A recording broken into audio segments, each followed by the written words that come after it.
जितेंद्र हुड्डा जी उर्फ जीता जी, हमारे भाई बलराज बल्ले जी, हमारे भाई किशनलाल पांचाल जी, सतबीर जांगड़ा जी, राजबीर सावनिया जी, हमारे अशोक मैना जी, निर्मला जी, सतीश बंधु जी, बहुत से साथी कांग्रेस पार्टी के सभी जिनका नाम आ गया, लेकिन सभी कांग्रेस के परिवार के सभी मेरे आदरणीय कार्यकर्तागण, आदरणीय नेतागण, परिवार के एक एक सदस्य, नौजवान साथियों, बड़े बुजुर्गों, मातृशक्ति, आज सबसे पहले मैं आप सबका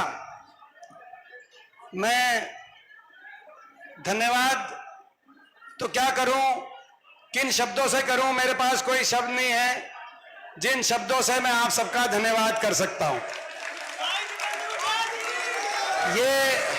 ये जीत आपकी जीत है, ये जीत आपके आशीर्वाद की जीत है, ये जीत आपकी मेहनत की जीत है। मेरा तो केवल, मैं तो नामित था उम्मीदवार। भाई एक बार बैठ जाओ, सुनो भाई, नौजवान साथियों, आप में बहुत जोश, बहुत जोश। ये नौजवान साथी हैं, ये 24 के नौजवान साथी हैं, इनका न्यारा जोश हो, इसमें कोई दो राय नहीं है। लेकिन 2 मिनट अभी शांति से, क्योंकि अब आप बहुत देर से बैठे, उसके बाद कई घंटे मिलेंगे, बात अपनी खत्म कर लें, उसके बाद जो है अपन मिलते भी जाएंगे और जलपान खाना भी आप ग्रहण करेंगे बाद में। अभी 10 मिनट में अपनी बात कह लूं तो मेरे पास कोई शब्द नहीं आपका धन्यवाद करने के लिए। आपकी जीत है, मेरा तो नाम मात्र था, मैं तो नामित था उम्मीदवार, लेकिन ये एक ऐसा चुनाव देश के इतिहास में लिखा गया है। इस चुनाव में अगर मेहनत करी तो आपने मेहनत करी, ये आपके आशीर्वाद की, उस मेहनत की जीत है। और ये केवल अभी कह रहे थे जो है कि भाई 2 महीने आपने, मैं 2 महीने भी नहीं, पिछले 5 साल, जब पिछला नतीजा जब आया था, पिछले 5 साल से आपने दिन रात, आपके दिल में ये सोच रही कि भाई अगले इलेक्शन को कैसे जीता जाए। 5 साल आपने जो आशीर्वाद दिया, 5 साल आपने मेहनत करी। मैं समझता हूं कि मेरे पास शब्द नहीं है धन्यवाद करने के लिए, लेकिन आप मुझे समझते हो, मेरे को पहचानते हो, मेरी आंखों को आप समझते हो, मैं आपकी एक एक की आंखों को जानता हूं। भाई मैं कितना धन्यवाद कर रहा हूं, आप अंदाजा लगा सकते हो, आप अंदाजा लगा सकते हो। और मैं ये विश्वास दिलाता हूं आपको, और दिल और आत्मा से मैं ये विश्वास दिलाता हूं कि जो ये विश्वास आपने व्यक्त किया है, मुझे आशीर्वाद देकर, इतनी दिन और रात, इतनी मेहनत, इतना परिश्रम करके जो ये विश्वास आपने व्यक्त किया है, जीवन के अंतिम सांस तक मैं इस विश्वास में कभी कोई कमी नहीं आने दूंगा, कभी इस विश्वास पे ठेस नहीं लगने दूंगा। जितनी मुझ में क्षमता है, जितनी मुझ में, मैं पूरी ईमानदारी से, पूरी मेहनत से, पूरी क्षमता से इस विश्वास को हमेशा बनाए रखूंगा। मैं ये आपको, आपके बेटे के नाते, आपके भाई के नाते, मैं आज आपको ये कहना चाहता हूं। मुझसे पूछते थे, पत्रकार पूछते थे कि भाई बीजेपी तो पूरी बीजेपी रोहतक लोकसभा सीट पे आ रही है, इनके मौजूदा राष्ट्रीय अध्यक्ष नड्डा जी, 3 पूर्व के अध्यक्ष अमित शाह जी, गडकरी जी और राजनाथ सिंह जी, और 4 मुख्यमंत्री, और चुनाव से पहले प्रधानमंत्री जी स्वयं, तो ये कह रहे थे कि भाई प्रधानमंत्री जी और राष्ट्रीय अध्यक्ष से लेकर 4 इनके राष्ट्रीय अध्यक्ष, 4 दूसरे प्रदेशों के मुख्यमंत्री, राजस्थान, मध्य प्रदेश, उत्तराखंड, 4 दूसरे प्रदेशों के मुख्यमंत्री, और हरियाणा के तो खैर यही मुख्यमंत्री और पूर्व मुख्यमंत्री भी, तो है कि ये इतने दिल्ली से इतने बड़े बड़े नेता सारे आ गए भाजपा के, आपके लिए कौन आएगा, आपके लिए कौन आ रहा है? मैंने कहा मेरे लिए रोहतक के 36 बिरादरी के लोगों का प्यार आएगा और कांग्रेस के कार्यकर्ताओं का आशीर्वाद आएगा। मेरे कहते इनके स्टार प्रचारक ये हैं। आपके लिए कोई, मैंने कहा मुझे इनके बोला इनके स्टार प्रचारक ये हैं, लेकिन आपका स्टार प्रचारक कौन है? मैंने कहा मेरे स्टार प्रचारक तो 36 बिरादरी के लोग हैं और कांग्रेस के कार्यकर्ता हैं, वो स्टार प्रचारक हैं। अगर आपको नहीं दिख रहे तो हम कुछ कर नहीं सकते, नतीजे में आपको दिखेंगे। और आपने इतनी मेहनत करी, और मैं कहना चाहता हूं कि ये जो नतीजा आया, ये जो नतीजा आया, ये नतीजा भाई उम्मीद तो थी कि जीत होगी, उम्मीद तो थी जीत होगी, ये भी लगता था कि अच्छी जीत होगी, लेकिन इतनी बड़ी जीत होगी ये कभी नहीं सोचा था भाई ना आप।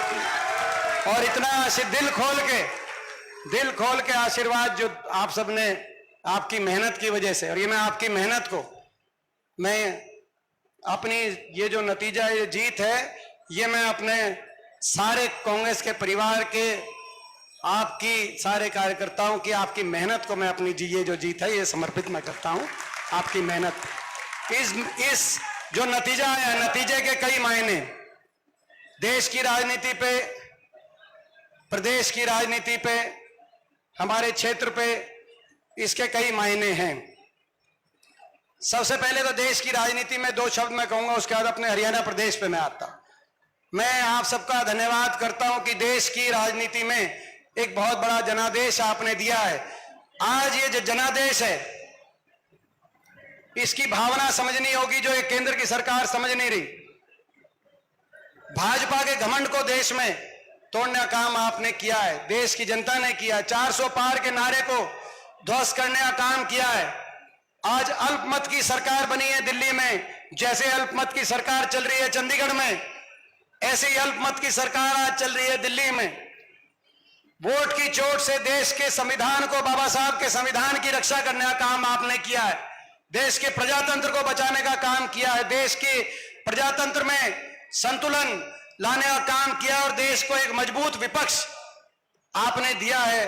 देश में आज इस जनादेश में हो सकता है संख्या बल भाजपा के पास हो, लेकिन अगर नैतिक बल इस जनादेश ने दिया है तो देश के विपक्ष को नैतिक बल दिया है। ये मैं आज इस सरकार को कहना चाहता हूं। और यही कारण है, आपने देखा होगा जब एनडीए की बैठक आई पहली, तो आपने चेहरे देखे होंगे, एनडीए घटक दल के सभी नेताओं के चेहरे मुरझाए हुए थे।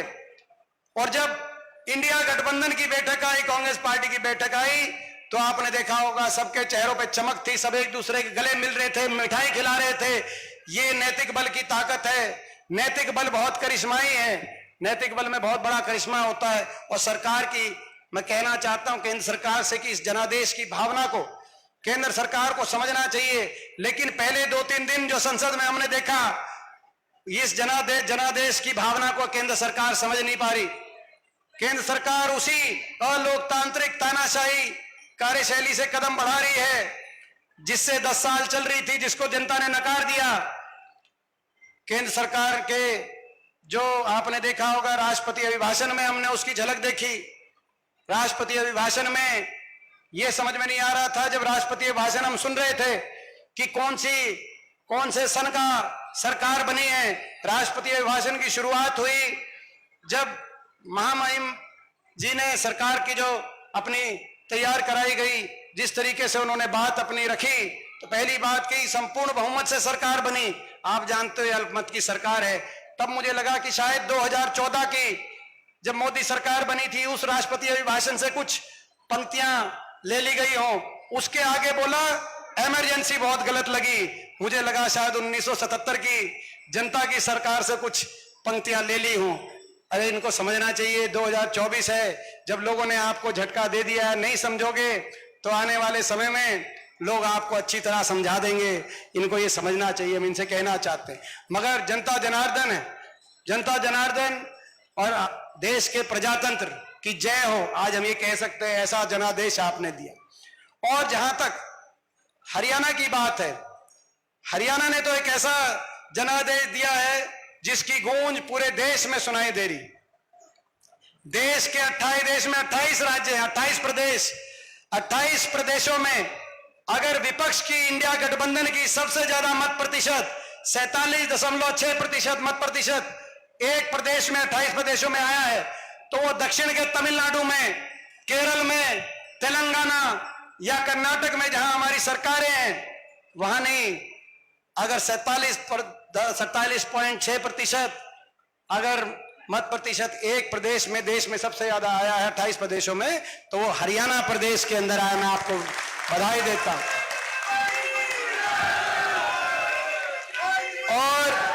और ये छोटी बात नहीं, हम 5 लोकसभा सीट जीते, लेकिन उसके साथ साथ भाजपा से 2% ज्यादा मत, हम 40 विधानसभा सीटों पर कांग्रेस को बढ़त मिली है जो भाजपा से ज्यादा है, और 10 की 10 लोकसभा सीट और 90 के 90 विधानसभा हलकों में, कोई विधानसभा हलका हरियाणा के अंदर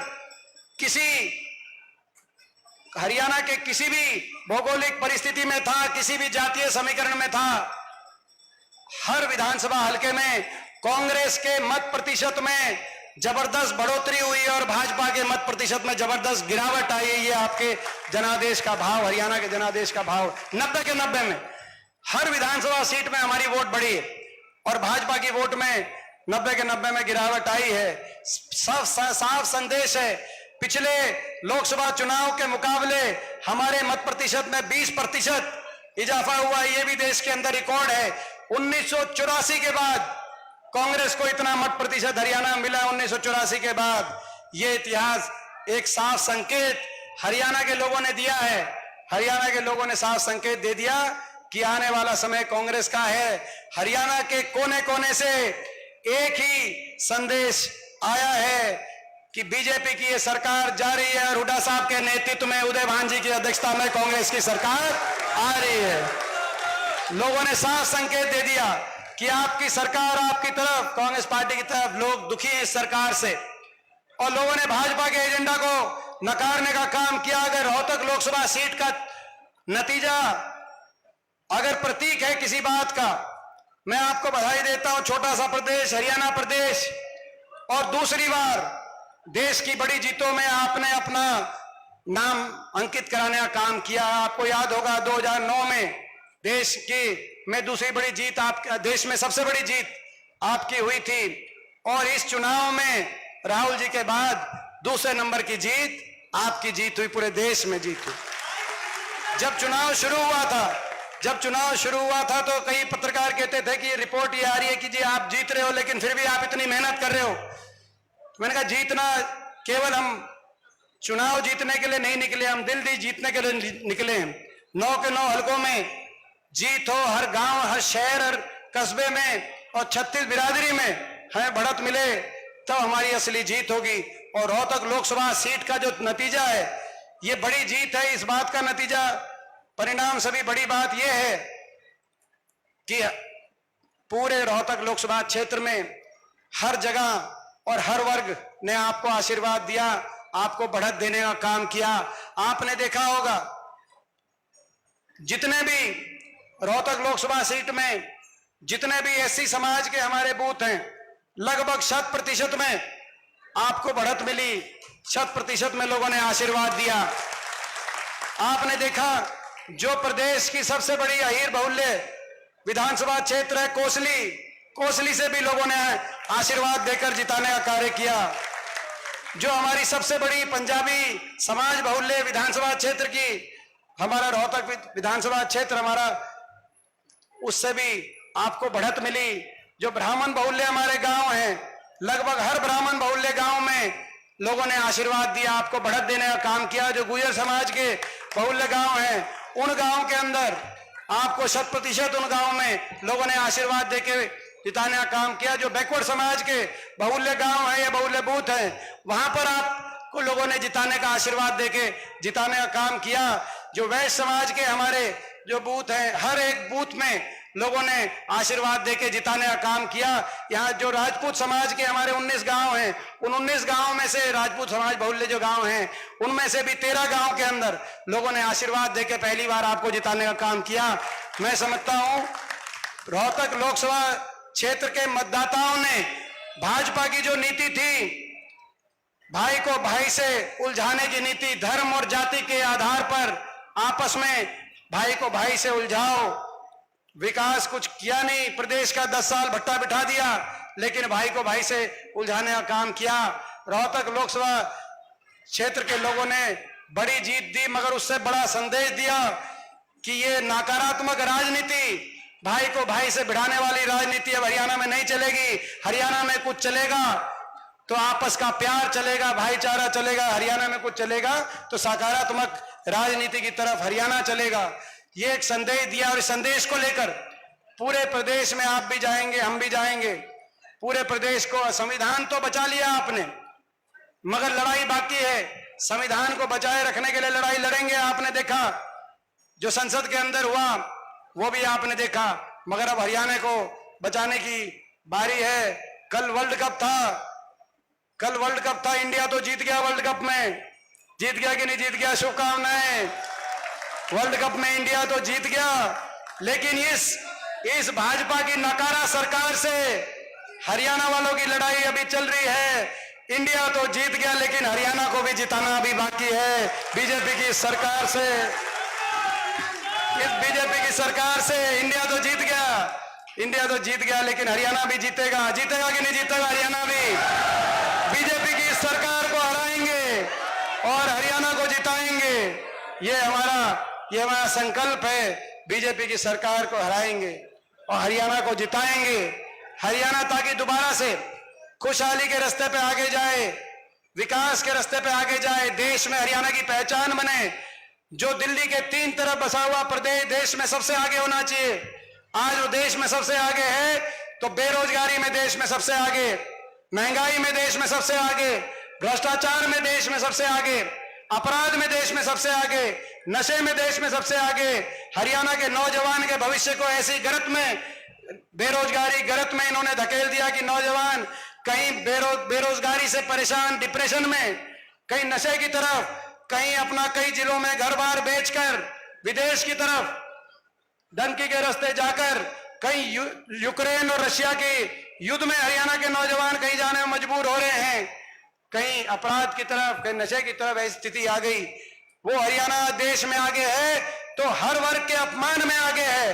किसान के साथ जो अपमान इस सरकार ने किया भुलाया नहीं जा सकता। 750 किसानों की जान चली गई। कर्मचारियों को जो अपमानित करके लाठीचार्ज इस सरकार ने किया भुलाया नहीं जा सकता।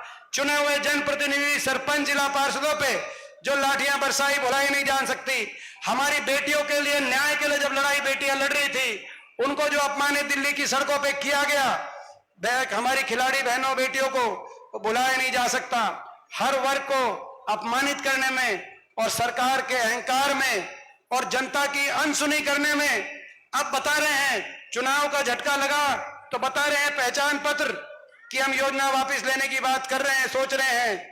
अभी तो बहुत कुछ करेंगे। 10 साल से एक किसी गरीब को 100 गज का प्लॉट दिया नहीं।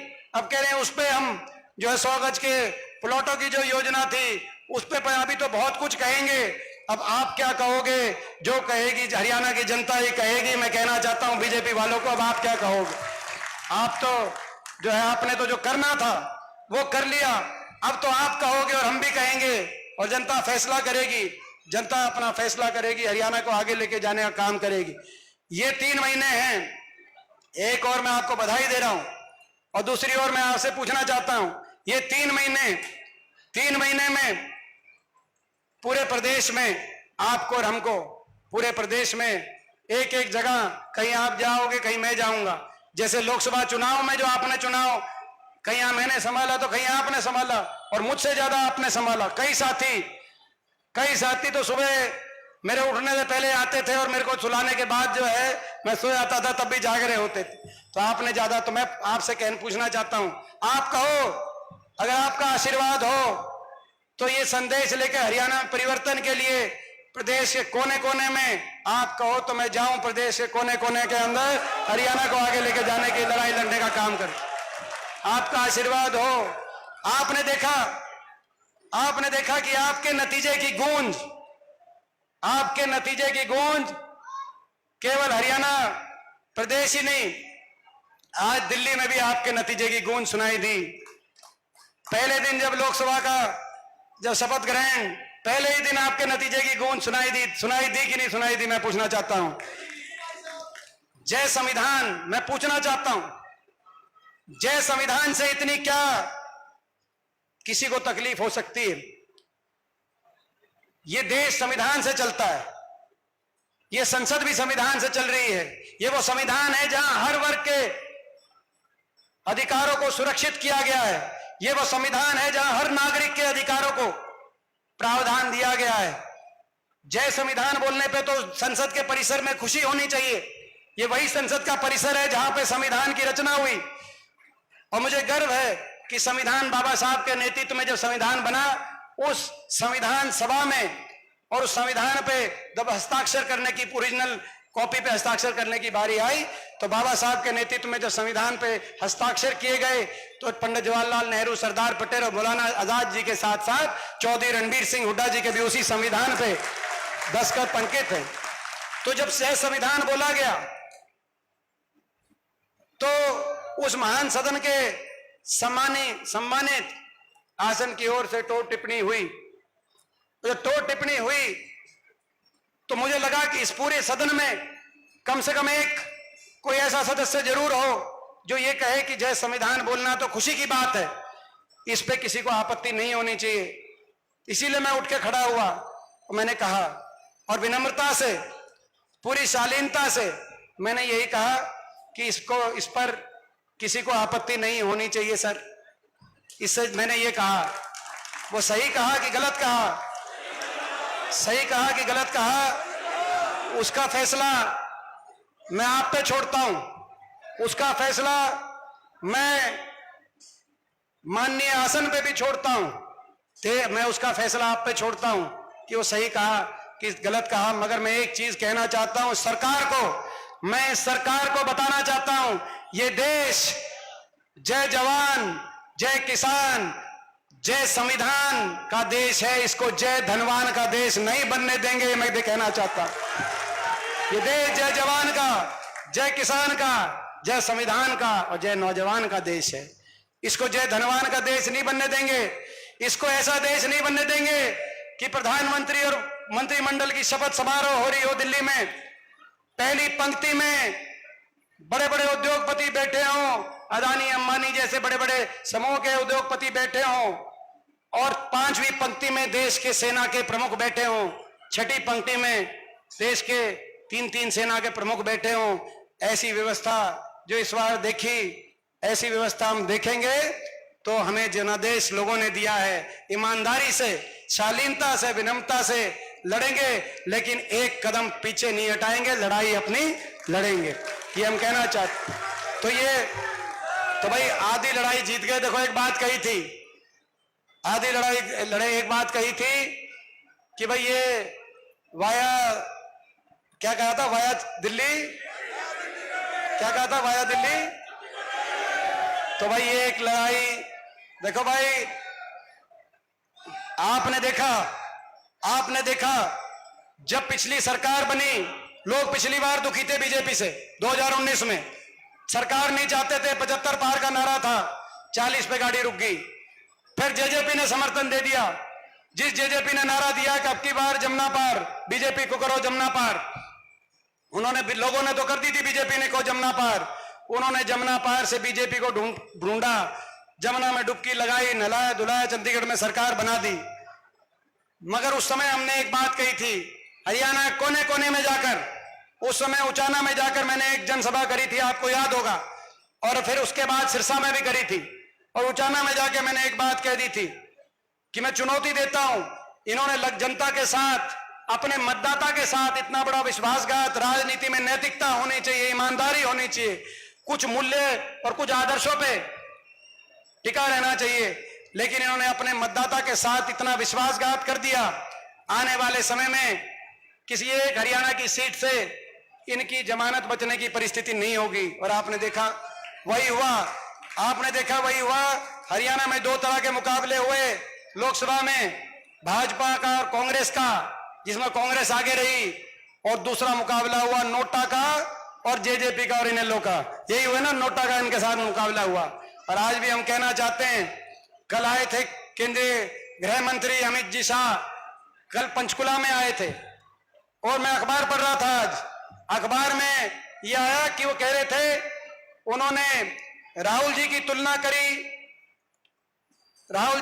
करी उन्होंने तारे से कि वो तारा है, और मेरी तुलना करी सितारे से कि भाई ये सितारा है, और कहा कि भाई तारा और सितारा नहीं चलेंगे। कल उन्होंने कहा, वो कल आए थे पंचकुला के, उन्होंने, आज मैं अखबार में पढ़ रहा था कि उन्होंने कहा कि ये चलेंगे नहीं। मैं बताना चाहता हूं, जो सर्वविदित ज्ञान है, ये भाई ब्रह्मांड का ऐसा नियम है जिसको ना आप बदल पाओगे ना हम बदल पाएंगे। चमके तो तारा और चारे और सितारे तो चमकते ही रहेंगे।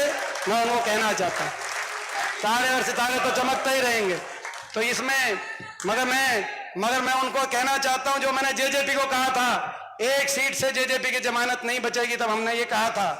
और मैं इनको कहना चाहता हूं, आपने भी हरियाणा को रास्ते से भटका दिया। आज हरियाणा को आज ऐसा चौपट राज दिया, विकास की पटरी से उतारकर हरियाणा को आज आपने बर्बादी के रास्ते पे लेके गए। आज आपको भी चुनौती देना चाहते हैं हरियाणा के लोगों के माध्यम से। लोकसभा चुनाव में केंद्रीय गृह मंत्री जी को मैं कहना चाहता हूं, बिहार भारतीय जनता पार्टी को कहना चाहता हूं, इनके तमाम नेतृत्व को कहना चाहता हूं, लोकसभा चुनाव में लोगों ने बीजेपी को किया हाफ, विधानसभा में कर देंगे साफ। मैं इनको चुनौती देना चाहता हूं भाई, ये चुनौती दे दें इनको। मैं आपसे पूछना चाहता हूं तो भाई इसमें आपका आशीर्वाद। भाई अब एक काम करेंगे, यहां बैठेंगे आराम से, कोई जल्दी नहीं है। यहां इस छोटे वाले उसमें 2-4 कुर्सी लगाकर आप आते जाना, एक एक मिलते जाना। जल पान खाने की आज जो है, क्योंकि भाई आज थोड़ी छोटी मोटी पार्टी दिन का मेरा भी हक था भाई, तो भाई जल पान खाने की व्यवस्था है जो है अपना, भाई आप वो भी ग्रहण करना, उसके लिए भी मैं, और भाई मिलके जाना। भाई बिना सुनो भाई, एक बात है, सुनो भाई, जो कोई लेट हो गए, मुझे पता है आपको आगे भी काम है, मुझे सारी बात पता है, मगर भाई बिना मिले मन ना जाइयो भाई, मिलके जाइयो, चाहे 1 मिनट मिलके जाइयो, आते जाइयो मिलके, मेरा सबसे मिलने का मन है। बहुत बहुत धन्यवाद।